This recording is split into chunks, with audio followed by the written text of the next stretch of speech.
Hi, this is Marsha. And this is Kelly. We are the 2U's of 2U's Fiber Adventures. Thanks for stopping by. You'll hear about knitting, spinning, dyeing, crocheting, and just about anything else we can think of as a way to play with string.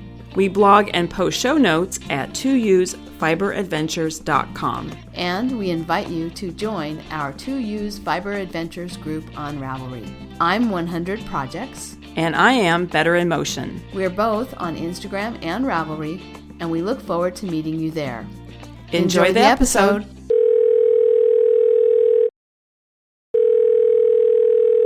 Good morning, Kelly. Good morning. It's a bright, sunny day here in Salinas. It's going to be, I think Robert said 80 today. Wow. Maybe for about 10 minutes. That's warm. Yeah, it is. Oh, It's actually going to be really nice today. It's supposed to be 71 by 11 o'clock today and hit 80 by about 1 o'clock, and actually stay up in that temperature until after 5. So unusual.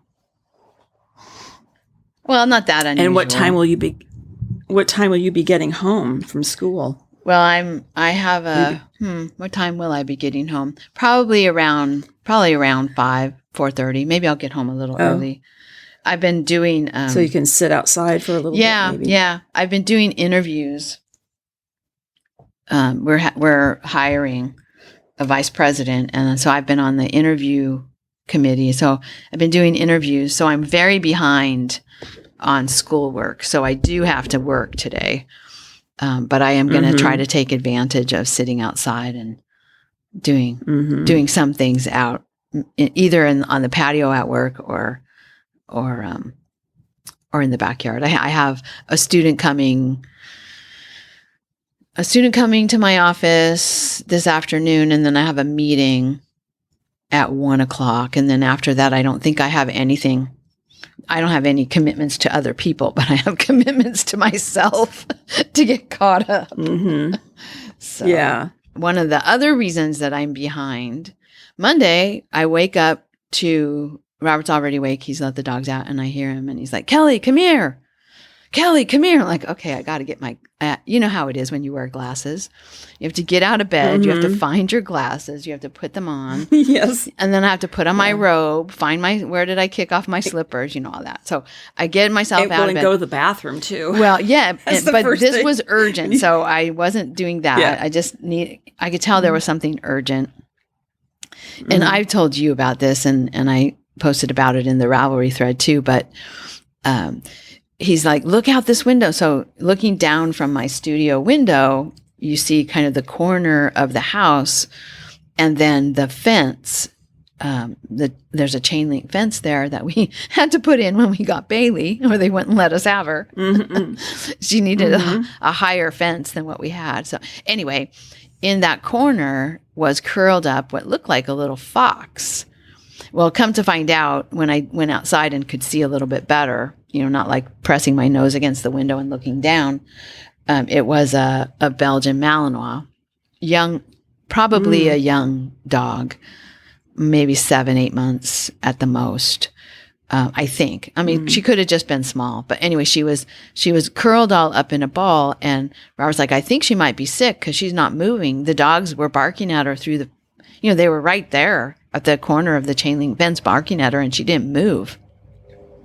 She just froze in place. Well, she was stuck because she had a harness that had come loose and twisted around one of her front legs and cut a big gash under her arm.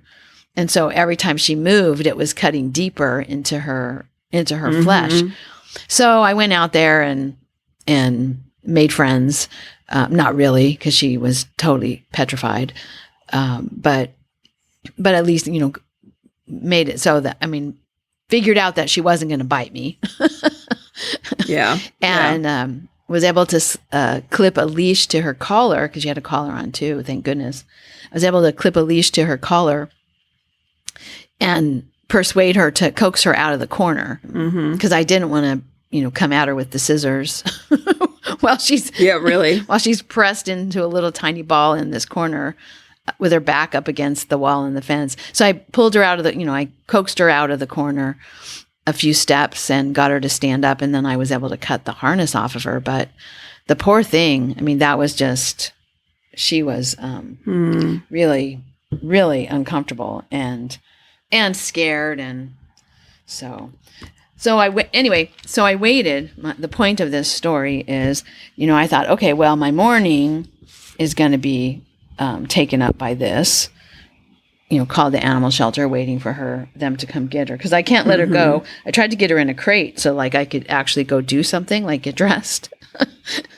And I couldn't get her to go into a crate. So I had Robert hold her while I got dressed. And then I went out to the backyard and just sat with her in the backyard until the animal control came, which was about 2:30. So that was my day on Monday. Wow. I had enforced rest because I had to just sit with this petrified dog. She finally found a spot where she could relax under the trailer. So she felt, safe because she was away from me.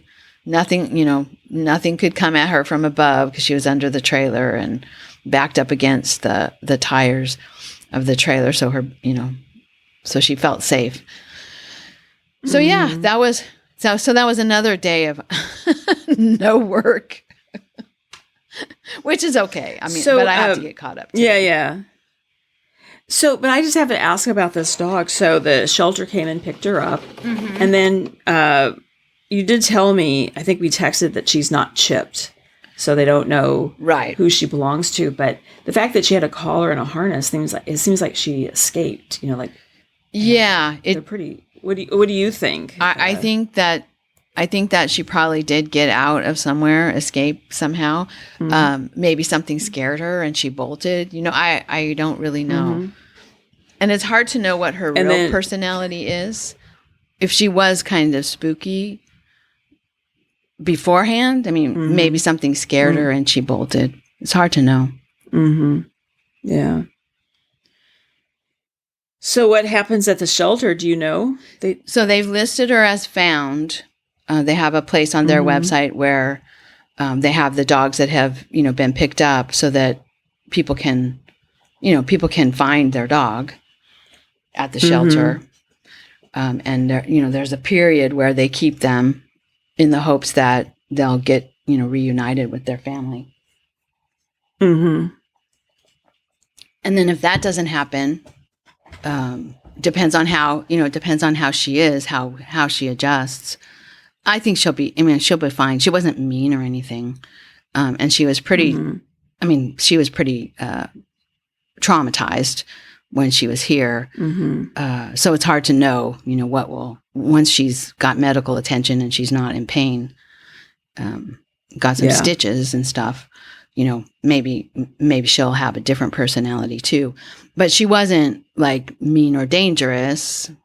She could be handled. Probably she'll just go up for adoption if she's able to be adopted. And what are you thinking? What are you thinking about this adoption? No. The answer is no. It's okay. I'm going to watch. No. Okay. I'm going to watch, but this is terrible. I shouldn't say this, but there's just something about their heads that I don't like.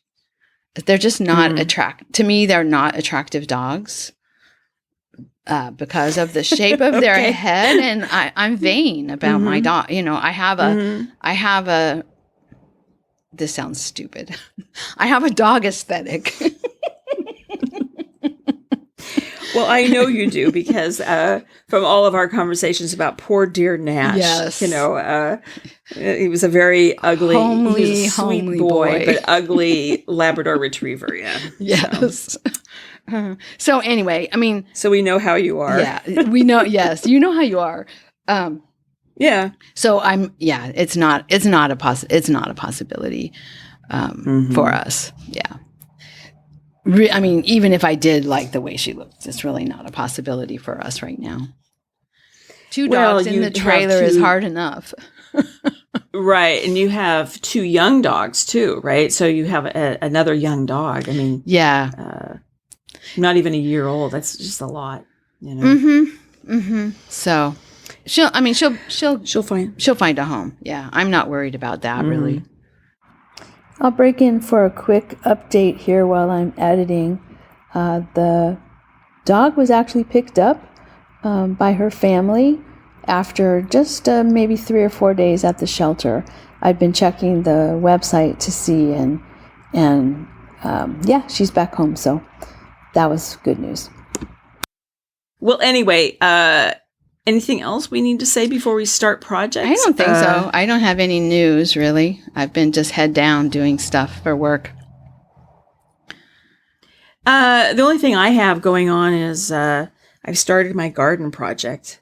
Oh, nice. I have a designer that's coming in, and I won't go into the whole thing, but, you know, the garden, as everybody knows, I live in the house that I grew up in. At some point, I think in the 80s, my parents had the back garden redone, had irrigation put in. Our friend Dave did the plan, put in plants. It looked beautiful.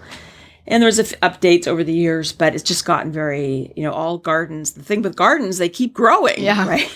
And so it's gotten quite overgrown, and it just needs to be fine-tuned. And I was really pleased the fellow that's doing the work, he really knows a lot about plants. So, for example, I have a Daphne odora in the back that's gotten huge, and he said he can prune it back, but he has to do it the right time. So apparently the time you prune them is after they've bloomed in the early spring. I think it blooms around February, March. So after that, he'll prune it. So I really appreciate the thoughtfulness instead of just going in there and just cutting everything. He's going to do it in a really thoughtful way. I have a dogwood out there. He's did work a couple days just sort of cleaning up and sort of understanding where everything is and what's there, because it is a bit overgrown. And so he took out a lot of the dead material out of the dogwood. And so anyway, but the project he's working on now is the garage that my father built, as I always laughed. Now, no disrespect to teachers, Kelly, but it was built by a bunch of teachers, in the summer, and there was beer involved. And anyway, so they just sketched it out on a napkin or something, this garage, and then he went to the shop teacher, and the shop teacher designed it. So the issue is that the roof drains, it's a flat roof, but it drains towards the driveway. But because they didn't have enough money when they built it to buy all the fill dirt they needed to raise the level of the garage is now actually below the alley a little bit. So the driveway drains towards the garage. All the water coming off the roof drains towards the driveway. And so you have a perfect storm of water accumulating. And so my father did put in a drainage system, but it's not working. And so I'm having that concrete cut out. They cut out the concrete and they put in like a basin that's going to go the entire length of the garage. So the guy's working on that and then rerouting it. And what I had done to sort of mitigate this problem is the downspout on one corner of the garage goes through, I just directed it through the hedge, and the hedge is going to go. And so that downspout has to be rerouted. Yeah. So what's happening now is just all of the work to try and take water away from the garage because it was not really built the right way. And Seattle, we get a lot of rain. Yeah. So I was really sort of like, oh, I don't want to do this. I don't want to do this. And then I had cleaned up the leaves that had gathered in the little thing that my father had built to take the water away. And the next day we had a huge rainstorm and water in the garage. So I thought, I have to do this because I'm sick and tired of that water in the garage. And then also I can't proceed with the garden redo until I take care of that downspout, because the idea is to take out that big hedge. Right. And I'll initially lose some privacy, but there'll be more plantings going in and a new fence is going to go in. And anyway, so that's in the works. I was thinking about making, like I often do, a a project page for the the garden. Yes. I may do that. I don't know, but anyway. So it's I'm anticipating. I know, you're going to be hearing about this. You know for a how while. you finally said you couldn't talk anymore about the basement, and then at a certain point you said you couldn't talk anymore about the inside of the garage.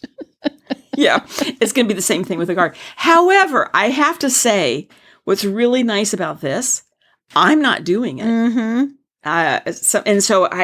It's amazing how strong he is. This guy, I don't know how old he is. Maybe 30. I don't know. Probably not. Anyway, amazingly strong. He broke up the concrete, and I go out in the south garden, and the soil is so hard. I can't really weed it because it's so hard.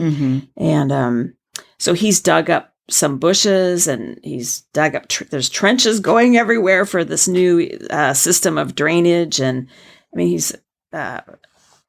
I just don't have that strength anymore and the stamina. And the other thing he's going to do too, and you remember we had talked about this years ago, is he's just going to do, they call it, it's funny, it's called sheet mulching. I kept hearing sheep mulching. Like I thought he was going to put wool down. Anyway, basically he's going to cover the beds with cardboard and then mulch over the top of it. So, and then in the spring, and it really is, I've done it before, and it's amazing how much better the soil is. You recommended it years ago, and he said it'll be a lot easier to weed. It'll kill a lot of things, and then also just be, with the things you do need to weed out, it'll be a lot easier. So that's going to happen. So, anyway, good. I think I will make a project page for it, because I've done it for sauerkraut in the garage and the deck. Why wouldn't I do it for exactly? So I'll do that and start putting pictures in. Anyway, that's the only thing that's going on. Okay. So, should we get into projects? Yeah, let's do that. I have started spinning some of the fiber that I prepared this summer. I started spinning the California red that I had dyed with toy on. So that's I think it's the largest batch of fiber that I have from my dyeing projects. And I think it's about 250 grams. So I started spinning that, and I haven't gotten very far. I've maybe filled up half a bobbin. So I started doing that, and I don't have it on the project page, but I also started spinning one day on the other spinning wheel, the Wyatt wheel. I started spinning the combed CVM fiber that I have. And oh my gosh, that is nice. I have to say, while I was combing, I was thinking, this is not my most favorite way to process a fleece. And partly because I'm combing the end of it. And when you comb, you really want locks, like locks that are in a preserved lock structure. And by the time you get to the end of a fleece, they're harder and harder to find, right? Because you when you grab out pieces to work with, that's what comes out first, right? The stuff that's all sort of in its lock structure. So finding the pieces of CVM that are still in a lock structure that I can put on the combs is, it's not quite as easy as if I was starting with a fresh fleece. Right. But anyway, I was very happy with how it was spinning up. It's really nice. And I'm glad I did take the time to comb what I combed. And like I said, just with the other project too, I have not spun very much of it. It was one of those days when I came home and I thought, I just have to make something today. And my wheel is sitting in the bedroom. And I grabbed the basket of the little balls of combed top and brought the basket in and sat it next to the spinning wheel in the chair. And I just sat there before I went to bed and spun for maybe 15 minutes. So I haven't gotten very far on that, which is probably why I didn't even remember to put it as a project page. But anyway, I've got a couple of spinning projects going. I have finished a couple of things. So I finished a spirit yarn hat, Actually, I finished 2 of them. I'm not sure I had mentioned it though. I'm not sure if I had finished the pink one by the time we recorded last time, but I made one that was totally bright pink and finished it. And then I had some pink left and I had some white left from the last 2 hats. And so I started one with color work. And I just decided I was gonna, after I had done the moose hat, I was like, that color work was kind of fun. So I just, I started with just a little, like a little cross design, 4 stitches. So, 4 little points. So 1 stitch was the color work, and then the next row 3 stitches were the color work, and then the next row 1 stitch was the color work. So I made just like a little T kind of. And I did that, and then I thought, I know what I'm going to try to do. I'm going to try to make X's and O's. So the next row I think was some O's, and then the next row after that I did some X's, and then I finished it up with a few spots on the top. And so I really liked it. It was fun. I just kind of freehand color work. Like, okay, what can I do with something that has, I think it was my number of stitches that I had cast on was a multiple of, maybe a multiple of 5. So I could make something that was 3 or 4 stitches wide and then have space in between for the next one. And that was fun. So I finished those. I put them out on Friday at El Centro on campus. And when I went back yesterday, they were gone. So that's always, as I say, always very gratifying. I know. So that was good. And then I also finished 2 of my chenille rugs. I don't think I had finished them last time. But I do think I talked about the fact, or maybe it was just a conversation with you alone, but I can't remember if I talked about the fact that I was going to be done with all my chenille but still have warp left. I think I did talk about that because I warped for 3 rugs thinking I surely had enough chenille for 3 rugs. Well, I did not. I had enough chenille for 2 rugs. So now I have warp still on my loom that I have to decide what to do with. Because I can't warp more chenille on that loom.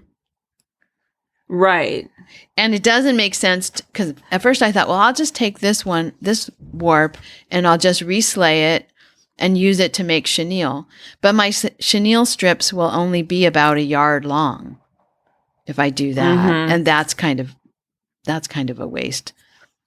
Because that's about how much warp, I have enough for another rug.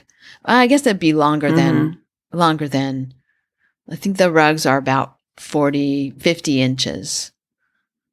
But anyway, it would be very short strips of chenille if I were to do that. And I thought, all that work to reslay it, and then I'm only going to get really small strips of chenille to work with. So I don't know. It's there's 1 rug's worth of warp sitting there, and I think the one thing I might do is do something like a rag rug, but with several strands of fiber. So, treat like 4 or 5 strands of yarn like a rag, and just weave a rag rug. Oh, okay. Okay. So it'll be sort of like what you do to make the chenilles, except that there won't be spaces between the warp threads where you cut it apart. So that would almost definitely end up being a dog mat.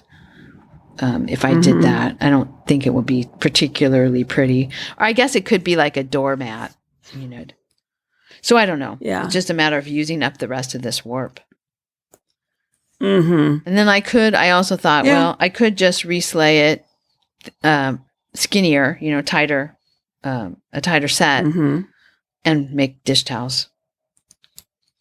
I probably got enough warp on there that if I squished it together, I would have a set that would work for dish towels. So I don't know. I could probably get maybe 2 dish towels out of what's left of the warp. or maybe a couple of bread cloth, like a dish towel and a bread cloth. Mm-hmm. So, I think the rug idea is kind of interesting. But this is the danger of the chenille. Yeah. Oh. Right? Yeah. What if you run out before your warp runs out? Yeah. What I need is that other loom to be working. I know. Okay. I'm going to throw this out as a crazy idea. I don't know. But you have that tabletop loom. Can you weave the chenille strips on the tabletop? I don't think so because it's so thick. I mean, I could weave it, but I think I'd have the same problem of how much length I could get because it's so thick and there's not that much space on the table loom. There's not that much space on the cloth beam.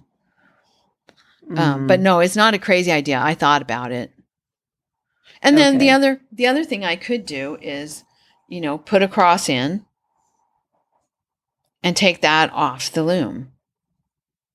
Just take that warp off the loom, put a cross in it, chain it back up, and use it for something else. Well, you could take it off, as you're saying, set it aside, rewarp the loom, make more of the chenille strips, put that warp back on, I guess. I mean...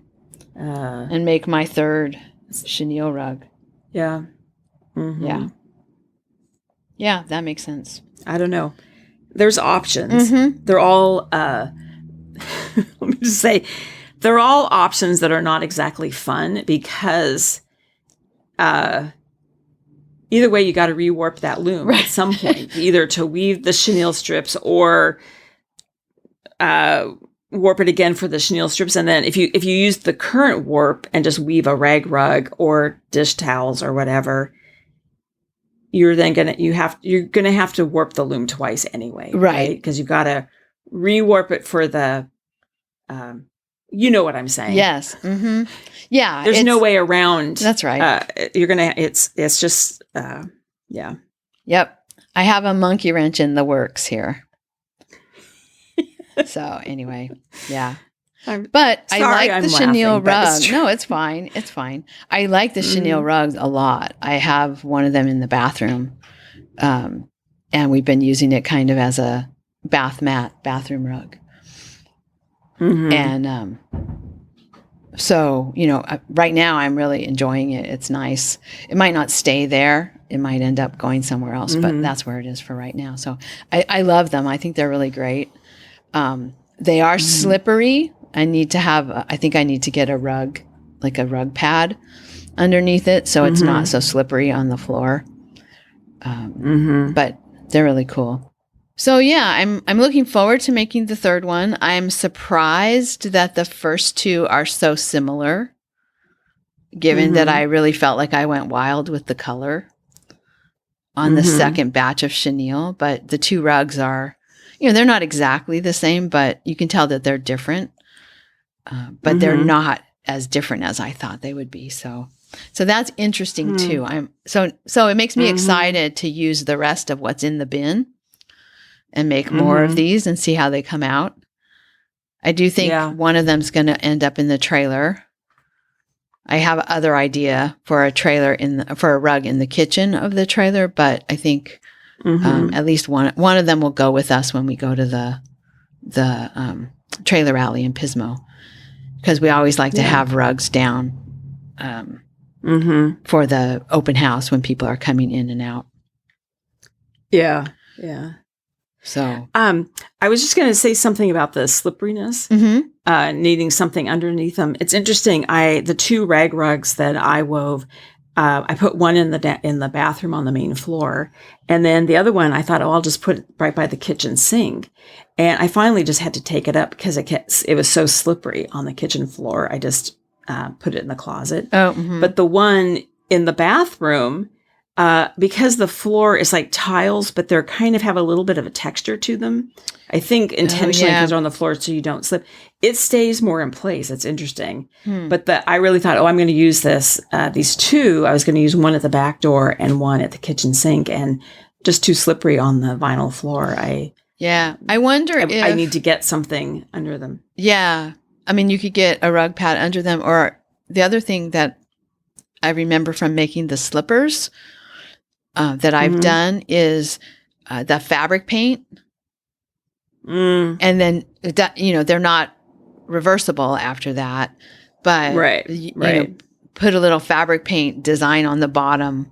I mean, it doesn't even have to be a design that anybody's going to see, but just put a little bit of that on the bottom, and it helps. At least it helps with those slippers, make them not quite so slippery. And I think it would probably stay on the rag rugs. I can't imagine that it would work on the chenille, because the chenille is like shaggy on both sides. Yeah. No, I don't think that would work. Yeah. But anyway, it's just a comment about that they are slippery. You have to be careful or do something to mitigate the slipperiness. Yeah. So, yeah. All right. So what else? The only other thing I have on the list is my sleeveless vest. So I did decide on a pattern. I decided on sleeveless by Lonnie Kjeldsen, Lone, and then Kjeldsen. So I'm not sure how you pronounce that. I'm going to say Lonnie Kjeldsen. It's probably wrong. I should have used my Google pronunciation before the show started, but I did not. It's a Danish pattern. And I had one on the list. I think I talked to you about it. I had one on the list that I liked, but it was a pattern that was all in Danish. It was a free pattern, but it was all in Danish. And I did do Google Translate to get a pattern that was in English, but I was still kind of afraid of it. Yeah. I haven't ever done that before, and it was a lot of cabling and twisted stitches and stuff. And so what I finally decided, you and I talked about which one I should do, and we had a lot of conversations about it. And what we decided I should do is the most simple one, which was sleeveless. And partly because as you pointed out, the last time I tried a vest, I ended up with a problem because of the patterning. I couldn't adjust for the amount of yarn I had, because of the pattern repeats. And I was going to put myself potentially in that same position again with the cabled vests that I had selected. And this one is just ribbing. And so, there's no,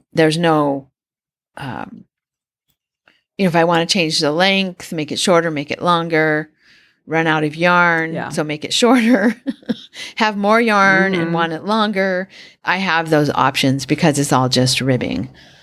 And so I can make those kinds of adjustments as I go.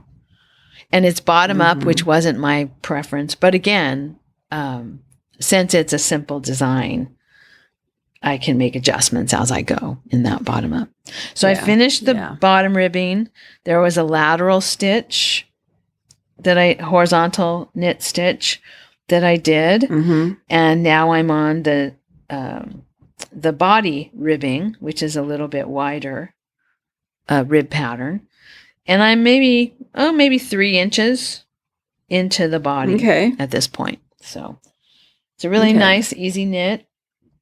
I'm finding it to be a good, in the car, take to dog class, knit while I have to be kind of thinking about other things. And all of the others would have been much more complicated. So, yeah. So that's it. Okay. Well, I'll tell you my projects. I have a finished object. Woohoo! Yeah, woohoo! and this one is not from 2018.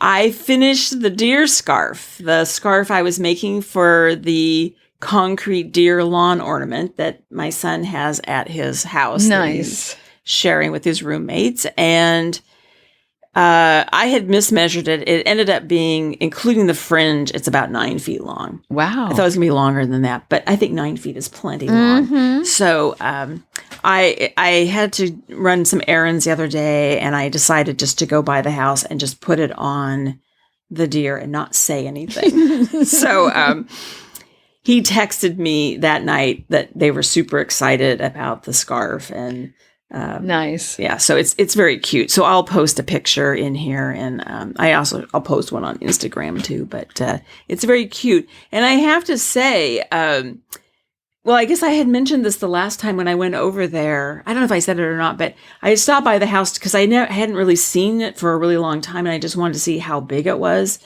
And I knew that they had planted plants around it, but it's a beautiful little garden that they've got around this. They planted around this deer. So I took some pictures, and I'll post those. It's very cute. That's cool. Yeah. And when I was out there putting it on, a neighbor walked by and was also commented how they've been enjoying watching this deer in the garden. So it was really, they complimented me on the scarf. So that's done. And I'm happy to be done with Orlan. Talk about snobs, Kelly. We're snobs about our dogs, and we're snobs about our fiber.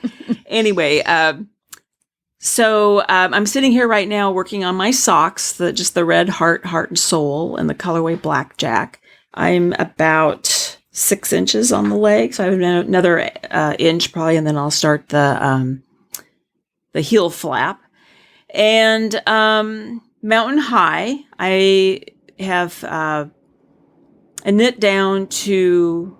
I've knit the body down to, and in the last time we were talking about this, I said I can't call it ribbing, but the garter stitch finish around the bottom, I knit down to that and decided to put it on waste yarn, and I'm working on the sleeve. So the first sleeve, I've knit about probably 6 inches of the sleeve, and we had a conversation on the phone about this. I sent you some pictures because I'm just using one. I'm not alternating skeins to blend. I'm letting the color play out as it's spun. Just let that play out through the sweater. And of course, the color is the body, because you have such a large circumference, it's different than the color is going to play out differently than on the sleeves, which is a smaller circumference. And I was just getting this big block of pink, and I didn't really like it. So what I'm doing is I'm using 2 balls, but I'm just changing as I feel like it. So instead of changing every other row or every 5 rows, I'm just putting in some green, and then when I think I have enough of that green, then I switch over to the pinkish color, and I'm doing that back and forth, and I think it looks good. Good. And I'm not working on that right now as record because I have to concentrate a bit on the sleeves. I'm doing decreases, and I'm having to kind of just keep an eye out on the color change too. But I really like it. I really like the color. I really like the way it's knitting up. Yeah. Yeah, really, that's really beautiful yarn. And of course, knitting with handspun is always a treat. I mean, that's what I'm feeling as I'm knitting this this vest. It's like, oh my gosh, this handspun is so much fun to knit with. Yeah. So, and I know you have done a few of the combo spin sweaters, and also like knitting with your handspun. Yeah, I really like knitting with it.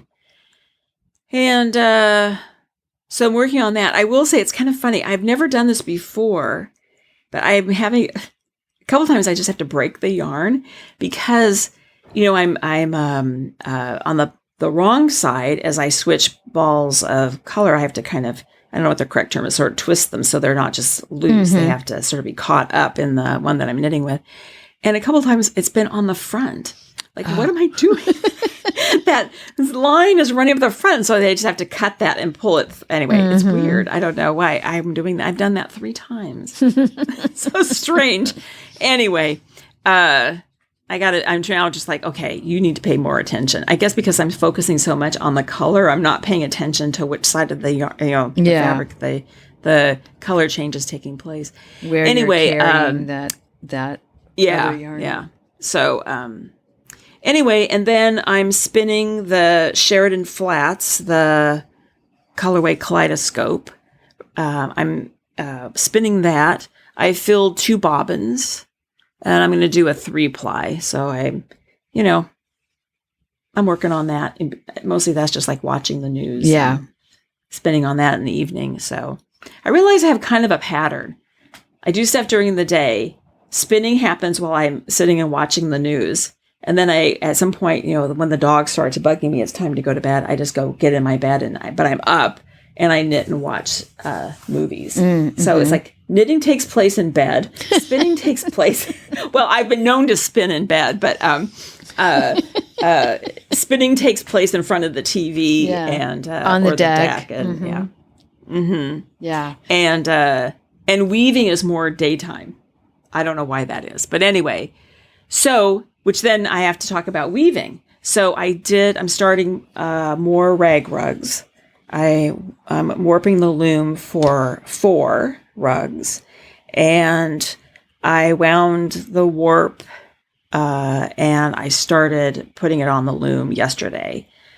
So, and the last ones I did, I just used the leftover white or natural colored warping thread yarn that I had. This I bought colors, so I'm doing stripes. Some are 4 inches and some are 6 inches, but I'm using royal blue, green, and orange. So we'll see how it turns out. And then I have, I know it's fun. I'm enjoying it, and it's interesting, Kelly. We talked just a little bit about this before we recorded, but I'm finding I'm getting faster at the putting it on the loom because I took those other rugs off the loom. I don't know, maybe a month ago, 2 months. I don't know how long ago it was. And but if you get right back into warping it again, it seems like it's a lot easier to remember what you're doing. I don't have to. If I wait a year, I have to go back and look at the book and everything. So. Yeah, it is good to plan projects where you just do them back to back and sort of get that solidified in your memory. I mean, it's kind of like the way I think socks were useful for me as a project, because I would have 2 socks going at the same time, not on the same needles, but like in parallel, and then I would do the ribbing. And, at first ribbing was super hard for me as a new knitter, remembering, to move the yarn so you don't get extra yarn overs, or remembering where to knit and where to purl because you can't really read your knitting. And then I'd start to feel like I was getting good at ribbing, and then it would be time to start the leg of the sock. So then I'd go to the other sock and do the ribbing more to kind of solidify it in my mind. And I would do that with every section of the sock when I was a newer knitter. And I found it to be a really good way to practice because you are getting just another turn at practicing that same thing. Well, I'm excited to see these next rag rugs, because the last ones you had just a white warp, and now you've got some color in the warp, and that'll be fun to see how that plays against your the rags that you have. Yeah. And you're onto a different color of sheets, or do you still have some of the other ones and you're going to mix those in, or what's the plan for your web? Well, I still have some of the other ones left over. I may mix them in. I have bought some sheets, and I think what I'm going to use, I have 2 duvet covers that I purchased that are really bright colors. I think they're children's duvet covers. And one is a print on one side, and then the other side is, let me rephrase that. They're both prints, obviously.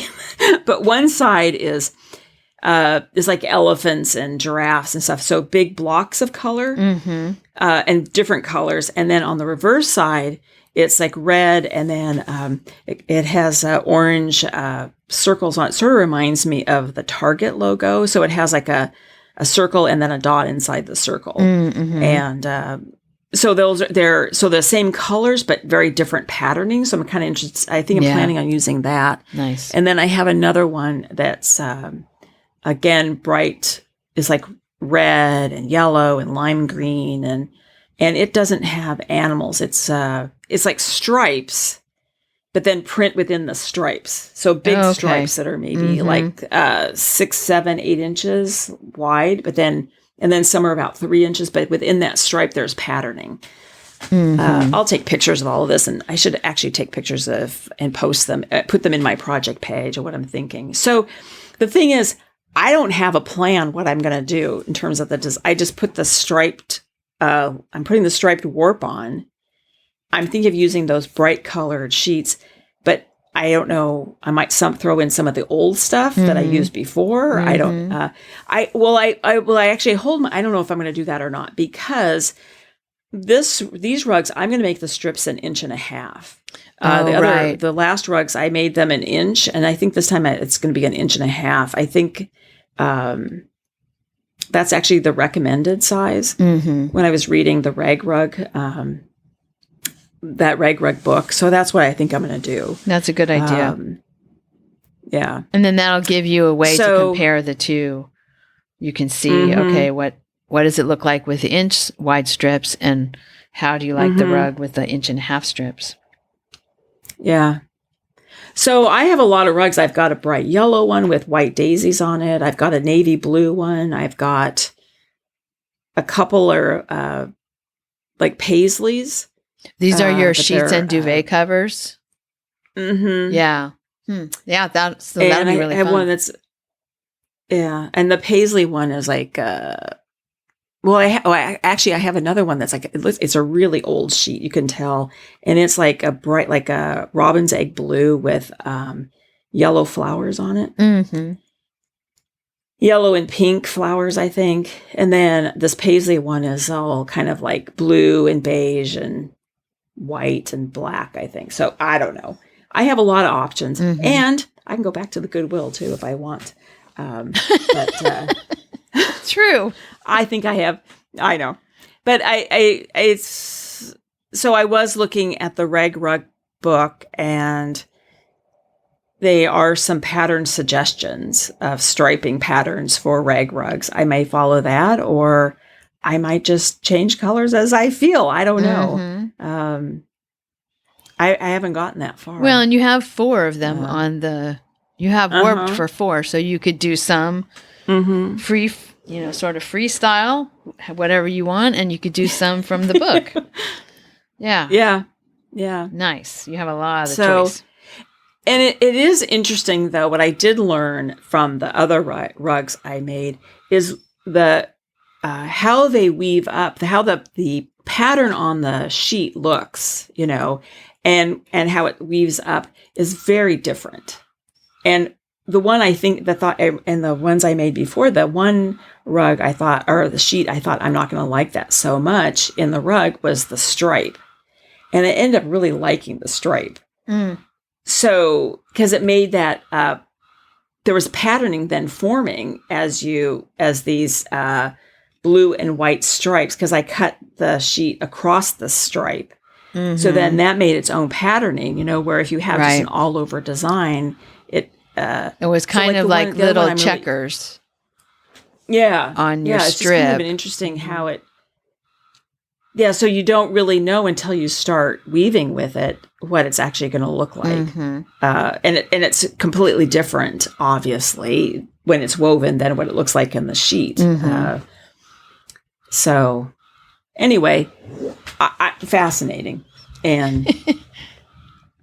No rules at all, really, about any of this. You can just,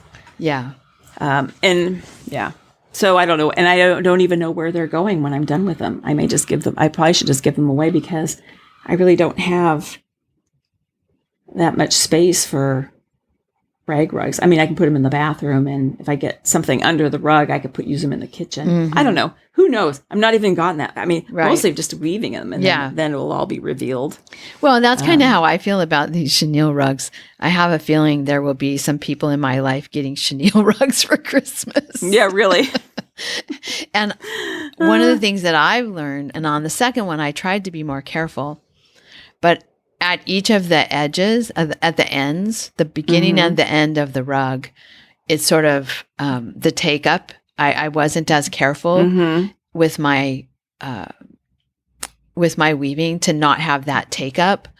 And I think it was at the beginning, because at the beginning, it's so much wider than the hem, right? Because it's all this shaggy stuff hanging out the edge. And I think it felt like it was too wide. And so I didn't let it loop out as much when I turned the corner and went back in.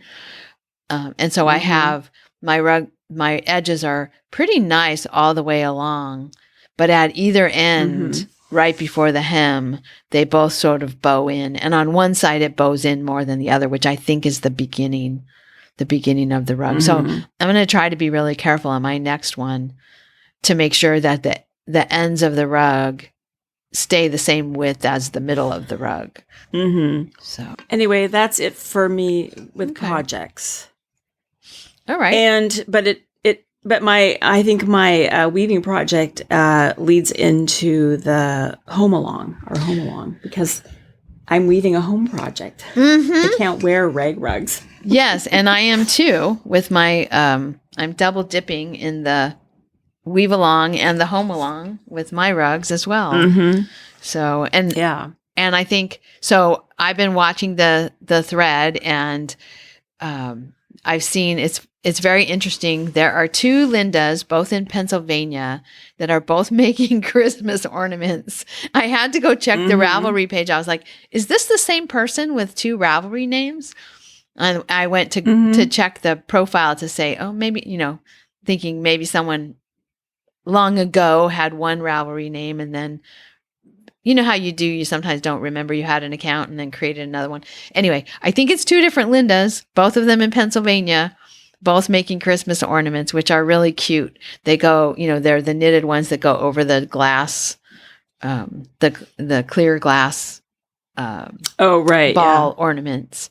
So, and then we have lots of gnomes popping up in the thread.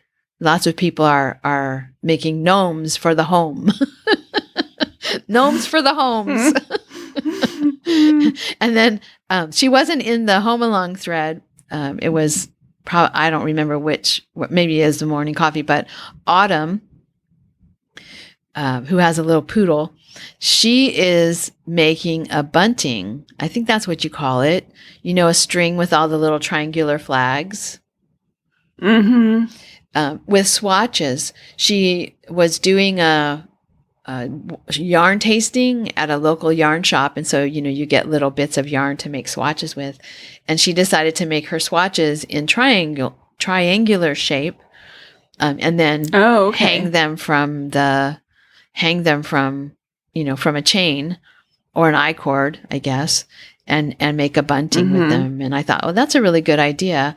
I have a whole bunch of swatches. And, when Faye was little, I thought, oh, I should give them to Faye so she can have blankets for her dolls. And then, of course, I don't know, maybe I did give her some, but, she's 11 now. Yeah, really. But I still, I continue to get more and more swatches as I swatch. And sometimes I pull out my swatch and I use it, in the project, especially if I run out of yarn. But most of the time, if I have enough yarn, it's in a Ziploc bag. It's like, why am I keeping these? Yeah. So it would be fun to swatch in a triangle next time. And then have a bunch of triangles that I could hang from a string. So, and then I made a bundle for the home along, and I didn't put very much in it, but I want to talk about a couple of the things that I put in there. So I was feeling fall-ish, and so I put in a couple of pumpkins, and one of them is really tiny. It's called Petite Pumpkin. It's really tiny and cute. And then the other one I liked because I wanted to do cables in my vest and ended up not. And I was thinking, well, I could do cables in something else. And there was a pumpkin that's made with cables. And I thought, oh, maybe I'll make a pumpkin, a cabled pumpkin. But then once I was done putting the bundle together, that idea went out of my head. But I've got a doily in there with a ghost. And then I also found these leaf patterns. One is a maple leaf which is done. It looks like it's done with twisted stitches, like knit through the back loop, because there's a lot of stitch definition, and they're really cool. And then the other one that caught my eye was oak leaves, and I think it caught my eye because of the picture. It reminds me of like a natural dye. You know, when people do natural dye samples and then they display their samples, it looks like sampling from natural dyes. And I thought, oh, that might be a kind of a fun thing to do with any leftovers that I have from the natural dyeing of the yarns to make these leaves, because those natural dye colors would lend themselves really well to leaf colors. Yeah. But they're like an oak leaf, which not the kind of oak I have, but the sort of lobed leaves that the other kinds of oaks have. Anyone who wants to put a project in the bundle, feel free. Just be careful. There is a button. You can do a search and you find a whole bunch of patterns with, something in their name. And there's a very tempting button at the top that says add. And if you don't read carefully, don't ask me how I know, and you click that, what you did was you just added everything in your search to the bundle, because it doesn't just say add, it says add all to bundle. And so it does ask you, if your list is quite long, it does pop up and ask you, are you sure? And that was when I had to remind myself of the lesson that I had learned before, where not learned well enough, obviously, but the lesson that I had learned before, when I had added a gigantic number of projects that I didn't mean to add to a bundle, and then had to go in and delete them all. So just be aware. The button to add them is at the very, very bottom. The one at the top says add all, and that's not what you want to do. So, but this is open for anybody to add. If you've got a pattern you want to add to the Home Along bundle. Well, and I was just going to add too, since we started this Home Along, and the current issue of Weft magazine arrived. And for those who don't know, it's a new publication. Kelly, you subscribe to it as well. And I think actually this is the third issue. Yeah. So it's a fairly new publication, but it's all about weaving. And I thought it was so funny. I opened it up, and the whole issue is about placemats, napkins, and table runners. Isn't the issue called Home? Isn't the issue called Home? It's actually called Table. Okay. But I think I thought it was really interesting, because the idea is that you put on one warp, and from that one warp you can weave 8 napkins, 8 placemats, and a table runner. And I thought and we talked about this, and I won't go into a lot of detail about it, but the napkins you weave 2 at a time. That's how it's designed. And I also thought it was interesting that the placemats are designed to be reversible, which I guess in theory they would be reversible, but these are designed to be. So like the example, like the one I was looking at, it's the same pattern. They have one that's like in really warm, like rust colors and burgundy kind of, and another one that's in blue and yellow. And so, for example, one side, the blue is really pronounced of the placemat. You flip it over and the yellow is pronounced. So it's kind of interesting how they do this. I've been sort of reading it.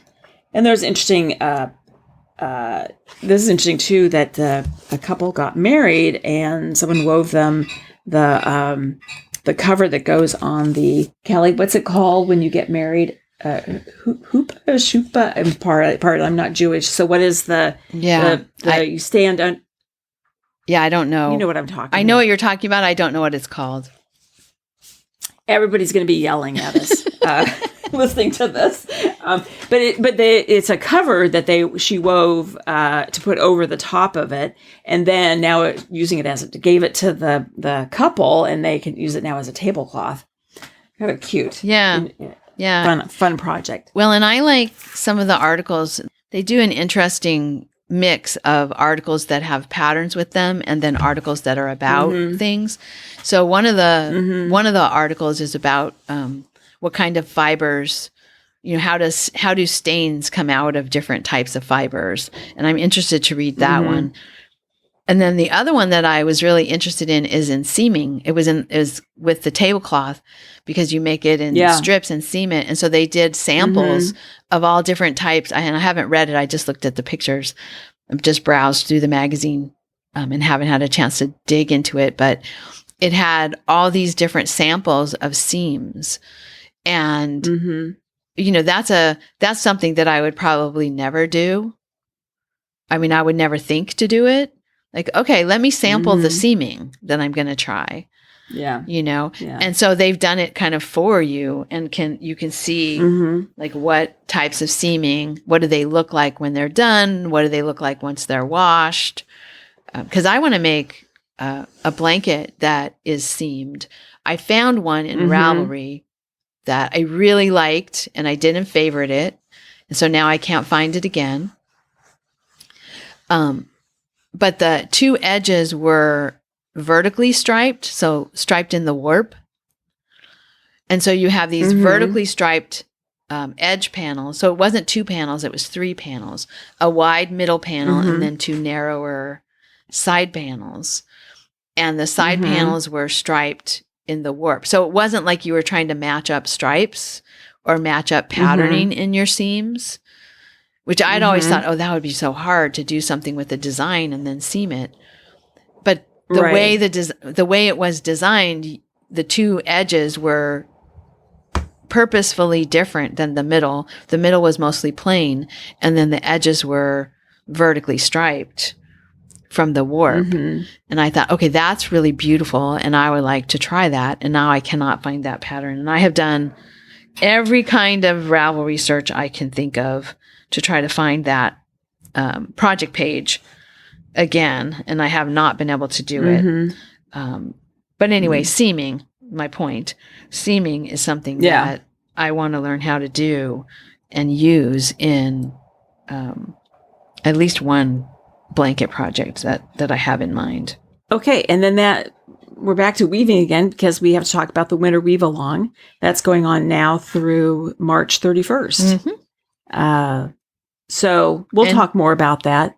Yeah. And feel free to double dip. If you're weaving things that are home decor, go ahead and feel free to post in the Home Along thread as well. And I did get some feedback. I got feedback from someone saying, no, she really appreciated having about a separate finished object thread, that said she really appreciated having, being able to read comments about and make comments about the projects. And then one other that said, she liked just looking at the eye candy of all the projects in the finished object thread. So that's the only feedback we've gotten. If anybody else wants to provide feedback about what they prefer, it's still an open question. I'm going to actually get dressed now, Kelly. Okay. We started our conversation at 8:45 this morning. And so now I think I'm going to get a shower and get dressed and get on with my day. Yeah, me too. So see if I can get that, start working on my warp a little bit. So cool. Okay. All right. We'll talk. All right, Marsha. Bye-bye. Okay. Bye-bye. Bye, everyone. Thank you so much for listening. To subscribe to the podcast, visit 2usfiberadventures.com. Join us on our adventures on Ravelry and Instagram.